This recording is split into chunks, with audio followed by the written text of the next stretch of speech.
Okay. I'm sorry, but we're still having trouble with the recording, so it will just be a voice recording. It's not going to capture the screen.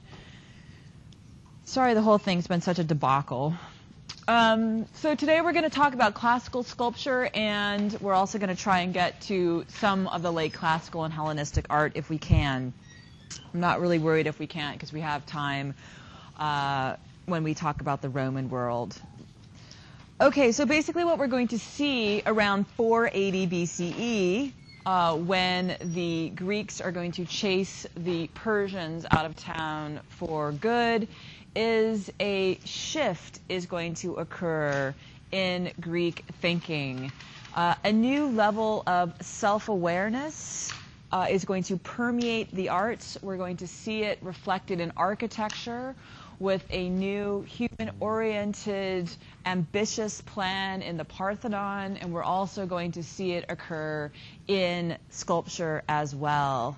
We're going to see a break, basically, from the rigid, unnatural, Egyptian-inspired poses of the archaic to a much more natural understanding of the body. And this desire to render lifelike statue is going to lead the Greeks to be adopting various techniques that is going, such as contrapposto, which is going to lead them to rendering more relaxed sculpture.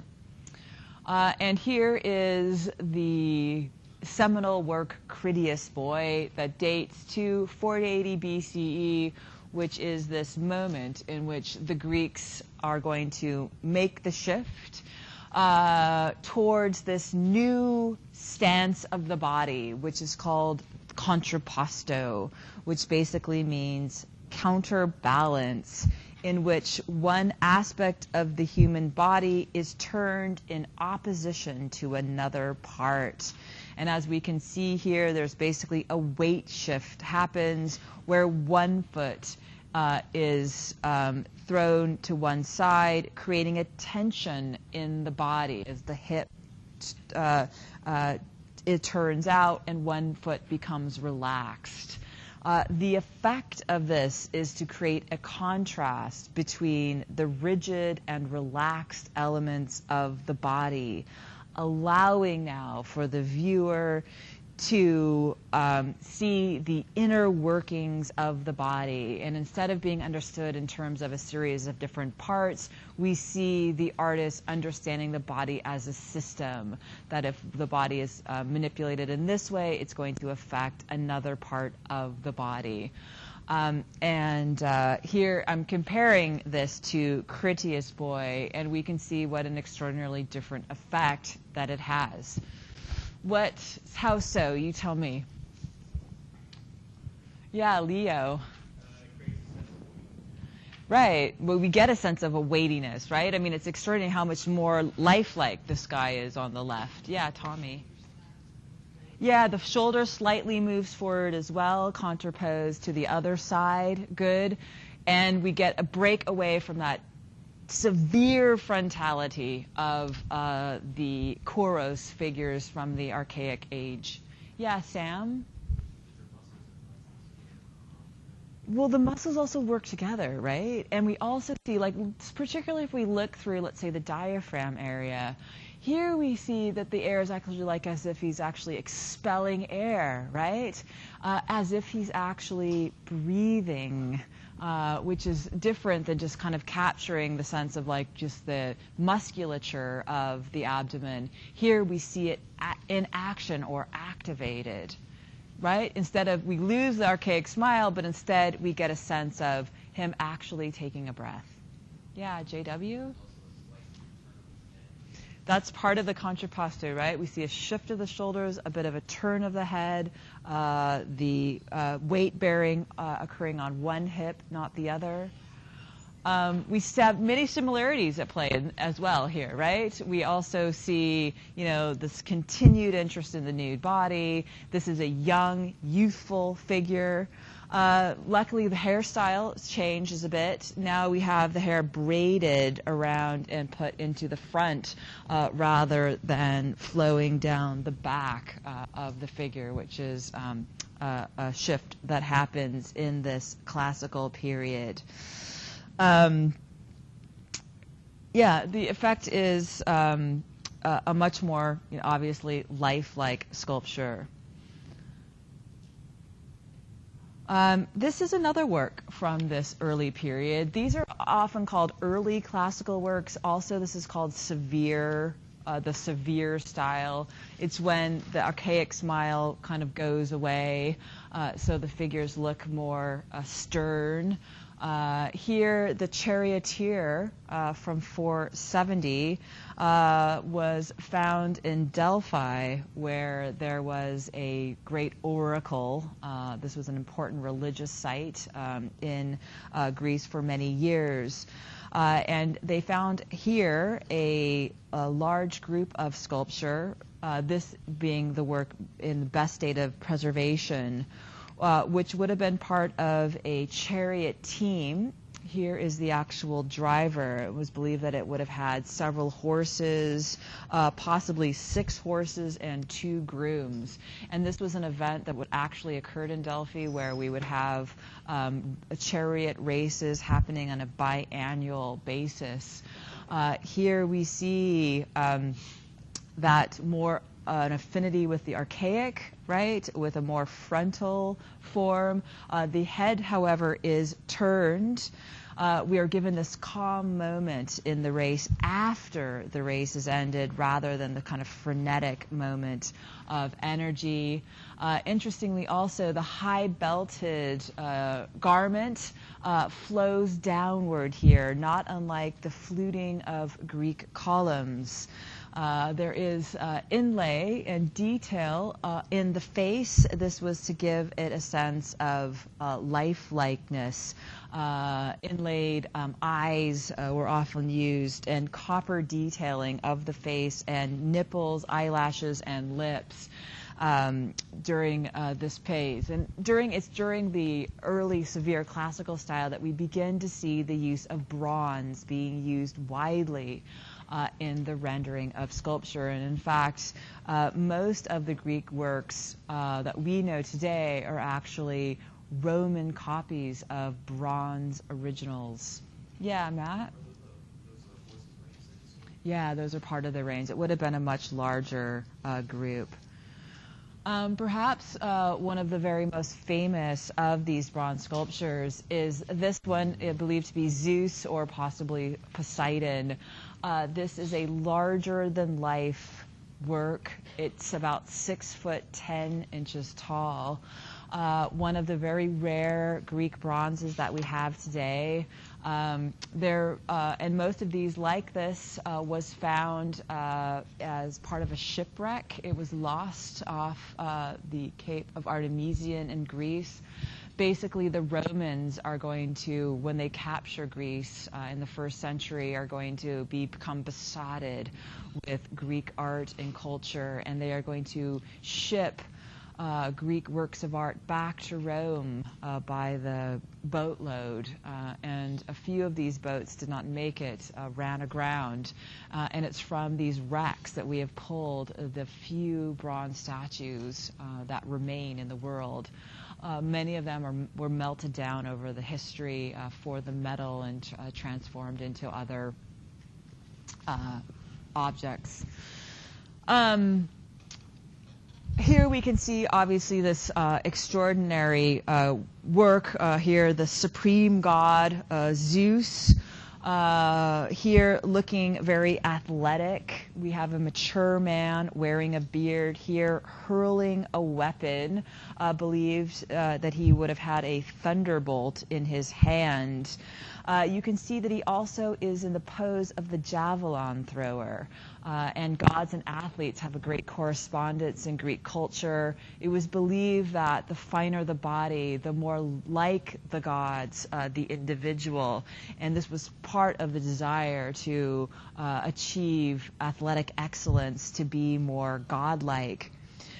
We also see a new pose emerge. the body here very lightly shifting its weight from one foot to the other. We see here the lightness of the foot as he is about to move forward, actually engage in motion, shifting his weight onto the forward foot. This is possible because of the lost wax technique that was used by the artisans of this time.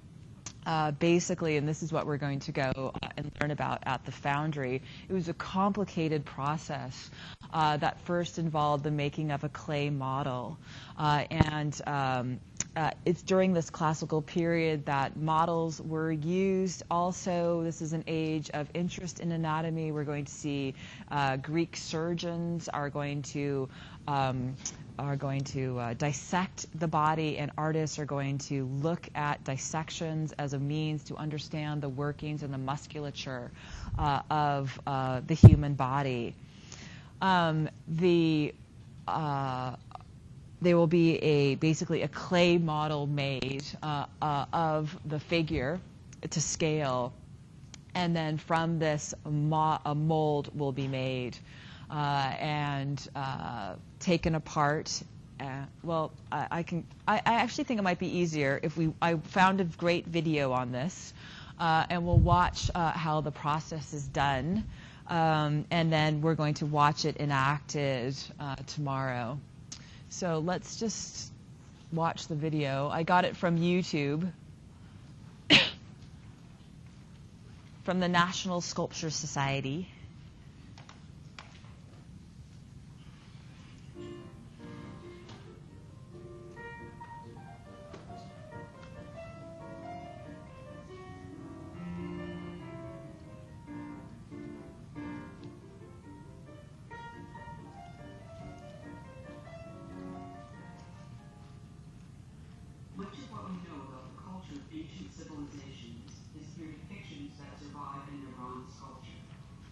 These sculptures were created with the lost wax process thousands of years ago. The lost wax process is more sophisticated today, but it essentially remains the same as it was in 2000 BC. Most modern sculptors work with a fine arts foundry and its staff of experts to have their pieces cast in bronze. Once the artist completes the original sculpture, which is usually modeled in clay, plaster, or wax, the original piece must be molded. The mold consists of two basic parts, an inner layer usually of a flexible silicone rubber, supported by a rigid protective mother mold, plaster, or fiberglass. The mold is engineered to separate in two or more parts, thus releasing the original artwork. When the mold is rejoined after the original artwork has been removed, an exact negative image of the original exists. The next step is to pour wax into this mold to create the positive wax replica of the original artwork. This petroleum-based wax is melted at about 210 degrees. It is poured into the mold, rotated so all surfaces are covered, and the excess is poured out. Pours are repeated to achieve a thickness of about 3/16 inch in wax. When cooled, the mold is opened and a wax replica is removed. Wax chasing is the next stage of the process. This delicate process consists of removing seam lines created where the mold separates, repairing imperfections such as air bubbles, and reattaching any parts that had to be cut off during the molding process. This is done with heated soldering irons and special tools. The completed wax must look exactly like the artist's original sculpture. At this point, the wax is ready to be screwed. Wax bars or channels are attached to the piece to create pathways through which the molten bronze will travel to the artwork. Wax vents and gates are also attached to the wax sculpture to aid metal flow and allow gas to escape. All the wax will eventually become negative space later in the process, which will ultimately be replaced by bronze. The ceramic shell process begins by dipping the screwed wax into vats of liquid slurry, followed immediately by a bath of sand. This process builds a thin wall of silica around the wax. This is repeated until a shell approximately 1/2 inch in thickness forms around the wax. When dry, the shells are now inverted and placed into an autoclave to be de-waxed, eliminating the positive space taken up by the wax, and thus creating a cavity or negative space for the bronze to occupy. A large crucible fired by a furnace is filled with bronze ingots and melted. The metal begins to melt at approximately 1700 degrees. The ceramic shells at this time are also heated in a kiln to approximately 1100 degrees to aid the flow of the bronze.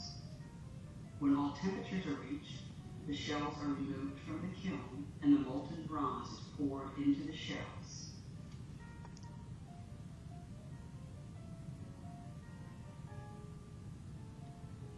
When cool enough to handle, hammers and chisels are used to knock the shell off of the solidified metal.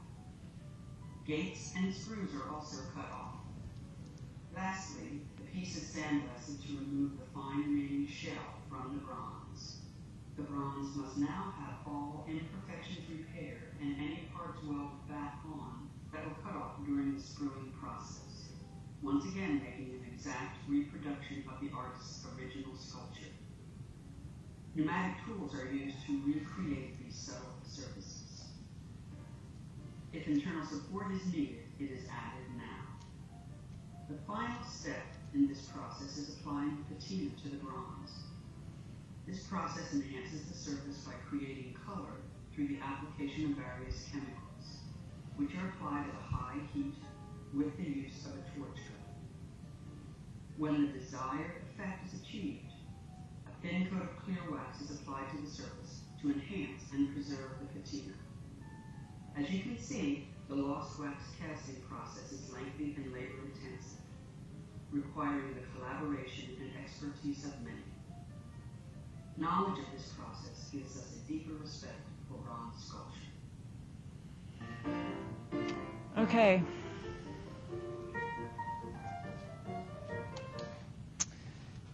So you can see that it's quite complicated and quite lengthy. I think what I'm really interested in talking to, which I really don't understand, having never done this process myself, is the way in which they need to channel the metal, the melted bronze, when it actually goes into the object, and how the air venting process works. And so I think that's something that I'm interested in kind of talking to these experts about. And also if there's some shapes that are more difficult to convey than others. And also, as you can see here, they did fine detail work on the exterior of these and how that is actually done in the process of creating the sculpture. Obviously they use different materials in the ancient world. They don't have, the wax in particular. In the classical period, they used beeswax to make those, the wax mold or whatever. You've done this, yeah? Well, the wax is not for the mold. Well, whatever the... I think they probably use silicone or something. Yeah. The thing is, the mold is just not the wax. Right. So when they make the mold, the final mold, I think it's called the investment, right? Their investment is different from today too, because back then they probably used Yeah, it was clay-based, so much more difficult for them than it is today. And even though you can see just what an extraordinary process this is, that they would then pour the mold in, and it would just, it's called the last wax stick because it would just melt away, and then the metal would be all that would be left. But basically the result is it's a very fine shell, which allows for this kind of sense of like weightlessness in the renderings of the body. Okay? Another example of one of these very precious kind of treasures is the warrior, which was found off the Sea of Riachi. He has there's another warrior there as well. And here you can see the fine detailing in his face, the use of copper and glass eyes and even eyelashes. He's quite extraordinary. Also, we are seeing here the evolution of Greek sculpture as we see an interest in almost heroic, superheroic bodies and forms. The Greeks are going to begin to exaggerate the proportions of the body, where we see in the severe early classical style, like Critias Boy, them really rendering a naturalistic body in scale as appears as if something is actually a natural body. What we see in the warriors here is an extension and an elongation of the legs to render a more perfect body than what we would see in real life. This extraordinary work, this figure is heavily muscled through the abdomen, this massive crust of muscle now. Remember, we've watched the evolution of that from the New York Kuros. Now it has evolved to this, basically shelf on the male body, which is unnatural, could never actually occur. Similarly, his back is heavily muscled in a way that is unnatural. This is the course in which the Greeks are going to follow in their kind of development of rendering of the body, and they're going to make more and more extreme kind of contrapposto stance, all of which, though, is to kind of render this kind of perfect form. This stance, this is a work that dates to 460, about the same time around 450. A very important sculptor named Polykleitos, I want to pop to Polykleitos was working. And this work, the Doryphoros, is a copy after a Greek bronze original. It's an important work because it exemplifies a treatise that Polykleitos is going to write about sculpture. He is going to call it the Canon, okay?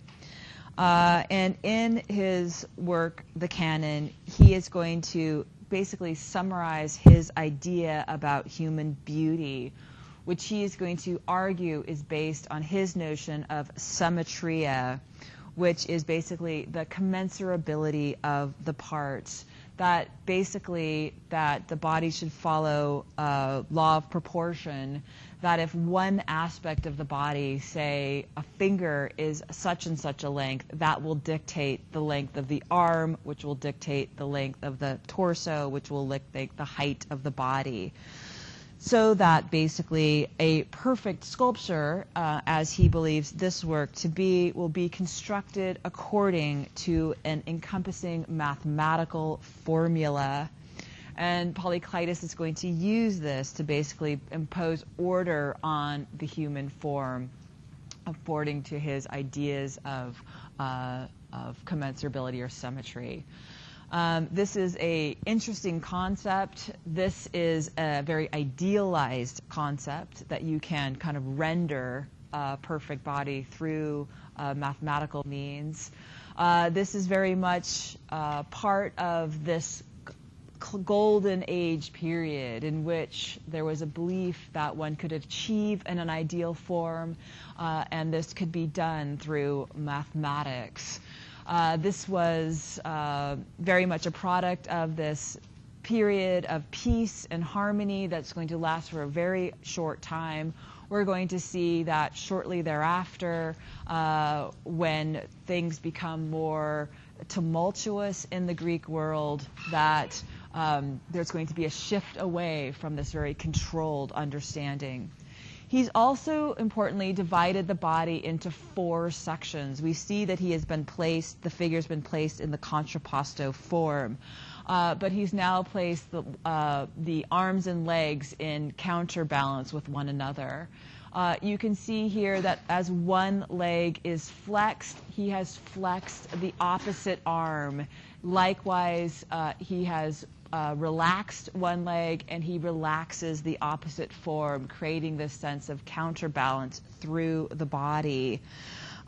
This is a way in which he can convey a sense of being perfectly still and at the same time about to take a step, relaxed, and in movement simultaneously, which is the kind of harmony of opposites which he believes is important. And this is going to be an extremely influential concept that is going to kind of define, and we're going to see it repeatedly through the high classical period. We see it evidence in the warrior statue as well. And at this point, I want to watch the last part of the video series that we've been watching, How Art Made the World. They do an excellent job in talking about this kind of evolution in classical sculpture. So it's going to be about 20 minutes. So we'll watch that, and whatever we didn't cover today, we really didn't get to the late classical, we'll pick up on Monday. So, and I think you should take notes while watching this.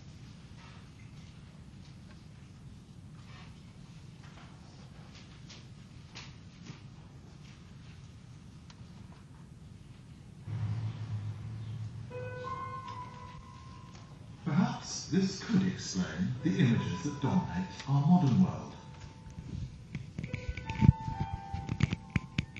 It could be that they all reflect or represent a particular aspect of our culture.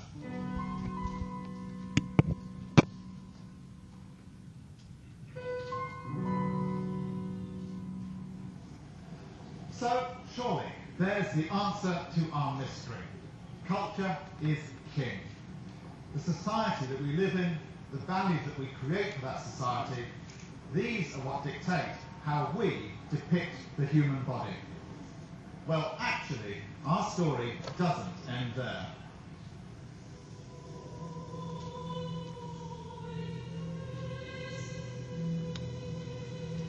In 1972, an Italian on vacation made a discovery which at first sight appeared to confirm that culture is indeed king. That day, the 16th of August 1972, is the day that changed my life. On the last day of his summer holiday on the south coast of Italy, Stefano Mariottini went spearfishing alone. I was looking from the surface, but suddenly I saw a human arm. At the first moment, I thought it was a corpse.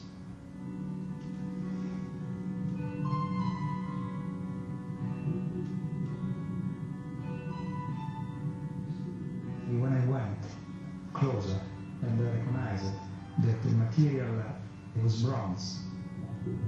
Returning again and again to the seabed, 30 feet below the surface, Stefano would gradually clear the sand to reveal the body of an apparently realistic statue.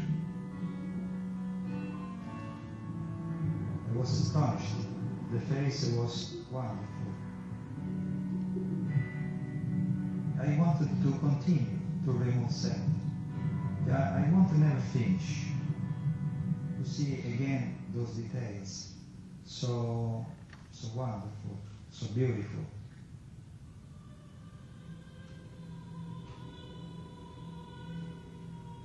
In fact, over the next 2 hours of exhausting diving and digging, Stefano went on to uncover not one, but 2 ancient statues.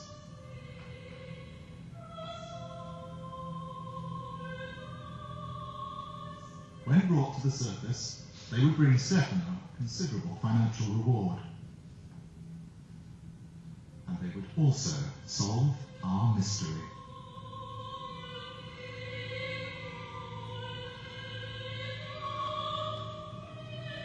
They had been created by one of the most influential cultures in history.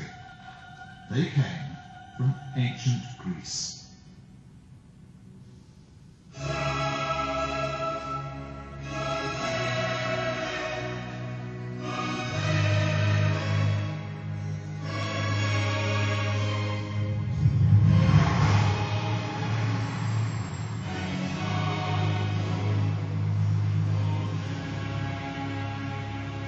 Greece may seem a little different today, but 2,500 years ago, it had very particular cultural values.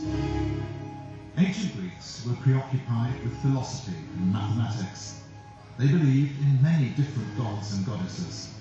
But there was something else, something that in their culture was the equivalent of Egypt's fixation with order and precision. Ancient Greeks were fixated with the body, and they had very firm ideas about what a body should look like. To the ancient Greeks, the perfect body was an athletic body. So men took an obsessive, shameless pride in their physiques, to an extent that would strike us today as somewhat bizarre.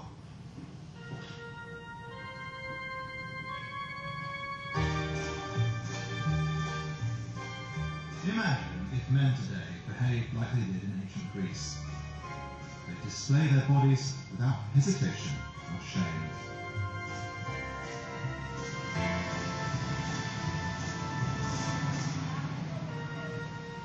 If you have a fine torso, you flaunt it.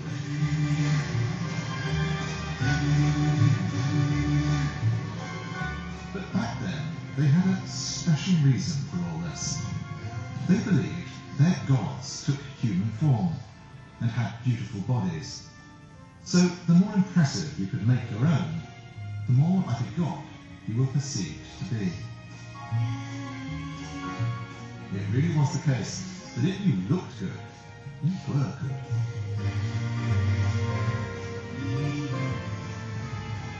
But the belief that gods took human form affected more than just their vanity. This cult of the body beautiful occupied the centre of life throughout the Greek world.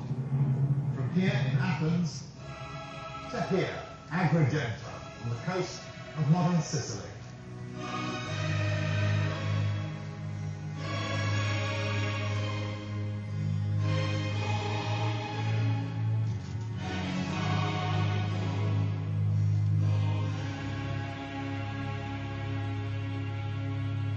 Right across the Mediterranean, wherever Greeks settled, they built temples.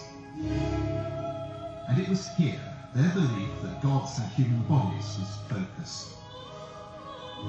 Here they wanted to see images of their gods that were realistic. Greek worshippers would have come to a temple like this not merely to contemplate their faith.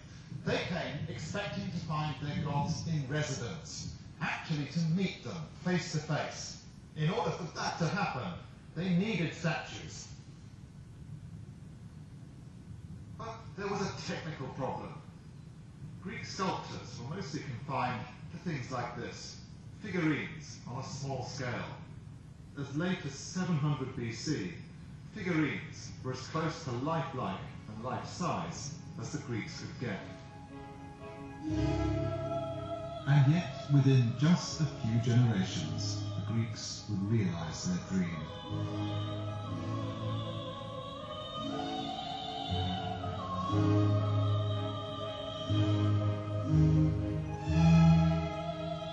Temples like this would come to be filled with wonderful large statues.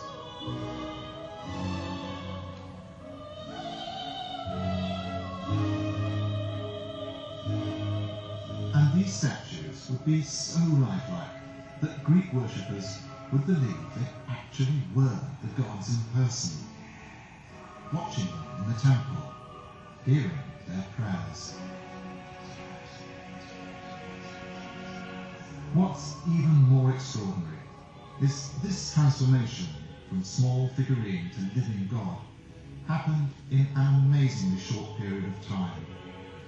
In fact, it was the most rapid artistic revolution in the history of mankind.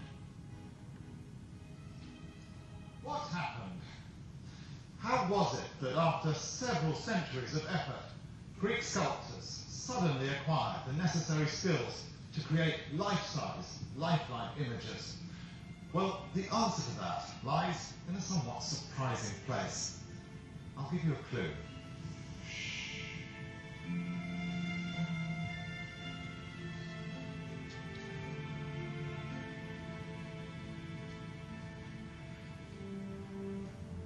In the St John's College Library at Cambridge University, there are over 32,000 books.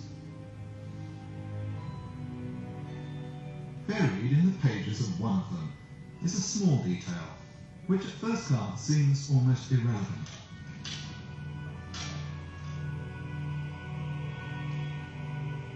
This is an antique copy of the world's oldest surviving history book by the Greek historian Herodotus. It's in ancient Greek, and I was never top of the class for ancient Greek. I'm going to give it a go. The section we're interested in covers Egyptian history.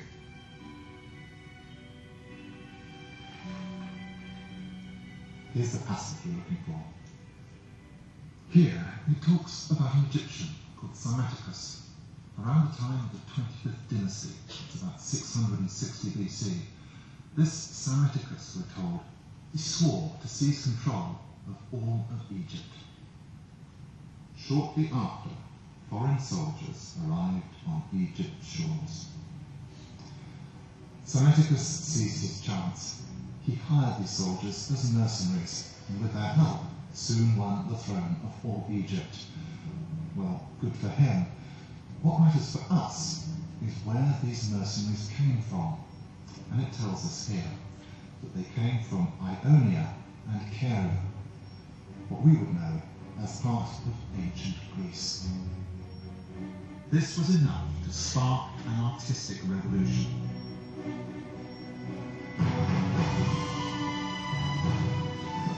Up until now, Greece and Egypt had been virtually isolated from each other. Now they began to trade as never before, exchanging ideas and know-how. The outstanding masonry skills the Egyptians had developed for their statues crossed the Mediterranean. Now Greek artists could put their tiny figurines behind them and create statues as tall as a man. But Egypt's rigid style wasn't good enough for the Greeks. Their culture still demanded realistic statues. So they did something that no artists had done before. They used their eyes. They studied every detail of the human body. Bit by bit, they strived to understand exactly how to reproduce it in their art. Ears started to look like ears. Real torsos began to appear. Each artist building on the progress of others. And this explosive period, within just a few generations, produced what no civilization on Earth had ever produced before.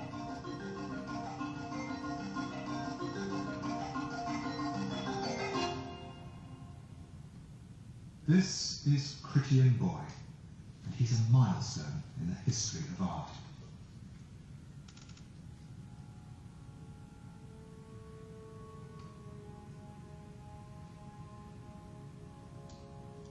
He's carved from marble, and yet his skin appears to be taut over muscles. His thighs look like they're bearing weight. His back undulates over his spine, which curves down perfectly in a relaxed stance.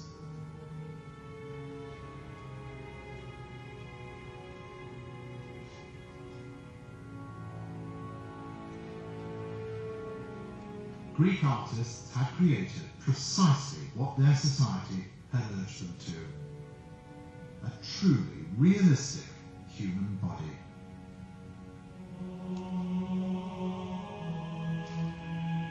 And yet, this is the final clue in our story, not because it's realistic, but because of the effect this realism had on the Greeks.